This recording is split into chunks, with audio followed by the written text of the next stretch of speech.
ଆପଣଙ୍କ ପାନ୍ କାର୍ଡ଼ରେ କେଉଁ ମୋବାଇଲ୍ ନମ୍ବର ଲିଙ୍କ୍ ରହିଛି ତାହା କେମିତି ଜାଣିବେ, ଯାହା ଆମେ ଭିଡ଼ିଓ ମାଧ୍ୟମରେ ଜାଣିବା। ଆପଣମାନେ ଜାଣିଛନ୍ତି ଆଜିର ସମୟରେ ଆପଣଙ୍କ ପାନ୍ କାର୍ଡ଼ ହେଉ, ଆଧାର କାର୍ଡ଼ ହେଉ, ଭୋଟର କାର୍ଡ଼ ହେଉ କିମ୍ବା ଡ୍ରାଇଭିଂ ଲାଇସେନ୍ସ ହେଉ, ସବୁଥିରେ ମୋବାଇଲ୍ ନମ୍ବର ଲିଙ୍କ୍ ରହିବା ବହୁତ ସାରା କମ୍ପଲସରି, ଯାହା ମଧ୍ୟ ଆଗକୁ ଆପଣଙ୍କୁ ହେଲ୍ପଫୁଲ୍ ହୋଇଥାଏ। ତେବେ ଆପଣଙ୍କର ପାନ୍ କାର୍ଡ଼ରେ କେଉଁ ମୋବାଇଲ୍ ନମ୍ବରଟି ଲିଙ୍କ୍ ରହିଛି ତାହା ଆମେ ଭିଡ଼ିଓ ମାଧ୍ୟମରେ ଜାଣିବା। ଶେଷ ପର୍ଯ୍ୟନ୍ତ ଦେଖନ୍ତୁ। ତା ପୂର୍ବରୁ ଭିଡ଼ିଓକୁ ଲାଇକ୍ କରନ୍ତୁ, ସବସ୍କ୍ରାଇବ୍ କରିନଥିଲେ ଏବେ ସବସ୍କ୍ରାଇବ୍ କରି ପାଖରେ ଥିବା ଘଣ୍ଟି ଚିହ୍ନକୁ ଦବାଇ ଦିଅନ୍ତୁ। ପ୍ରଥମତଃ ଏଥିପାଇଁ ଆପଣ ଯେକୌଣସି ଏକ ବ୍ରାଉଜର ଓପନ୍ କରି ଗୁଗଲରେ ସର୍ଚ୍ଚ କରିଦିଅନ୍ତୁ ପାନ୍ କାର୍ଡ଼ ରିପ୍ରିଣ୍ଟ। ତେବେ ଆପଣ ଭାବୁଥିବେ ପାନ୍ କାର୍ଡ଼ ରିପ୍ରିଣ୍ଟ ମାନେ ବୋଧେ ନୂଆ ଆମେ ପାନ୍ କାର୍ଡ଼ ପ୍ରିଣ୍ଟ କରିବା। ତେବେ ସେମିତି କିଛି ନୁହେଁ, ଆପଣ ଏଇଥିରେ ଜାଣିହେବ କେମିତି ଆପଣ କେଉଁ ମୋବାଇଲ୍ ନମ୍ବରଟି ଲିଙ୍କ୍ ଅଛି।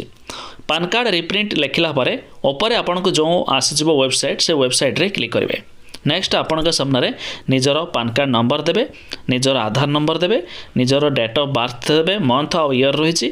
ଜିଏସ୍ଟି ନମ୍ବର ଅପସନାଲ୍ ରହିଛି, ଏହା କୌଣସି ଆବଶ୍ୟକ ନାହିଁ। ତଳେ ଆପଣଙ୍କୁ ବକ୍ସ ଭିତରେ ଠିକ୍ ମାର୍କ ଲଗାଇବେ।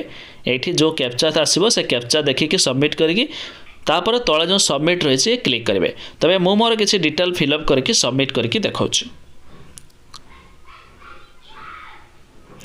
ଏବେ ଦେଖନ୍ତୁ ଆପଣଙ୍କ ସାମ୍ନାରେ ମୁଁ ଅଲରେଡ଼ି କ୍ୟାପଚା ଫିଲ୍ଅପ୍ କରିଦେଇଛି। ତାପରେ ଯେପରି ଆମେ ସବମିଟ୍ରେ କ୍ଲିକ୍ କରୁଛେ ତୁରନ୍ତ ଆପଣଙ୍କ ସାମ୍ନାରେ ସବୁ କିଛି ଡିଟେଲ୍ ମଧ୍ୟ ଆସିଯାଉଛି।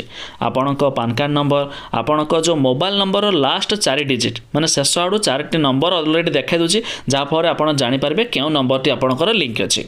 ତାପରେ ଆପଣଙ୍କର मेल आड्रेस आपनको पूरा फुल आड्रेस अच्छी। तेज यही प्रोसेस रे आपण पूरा चेक करके जानीपारे आपन को कार्ड प्रिंट करने आवश्यक नहीं।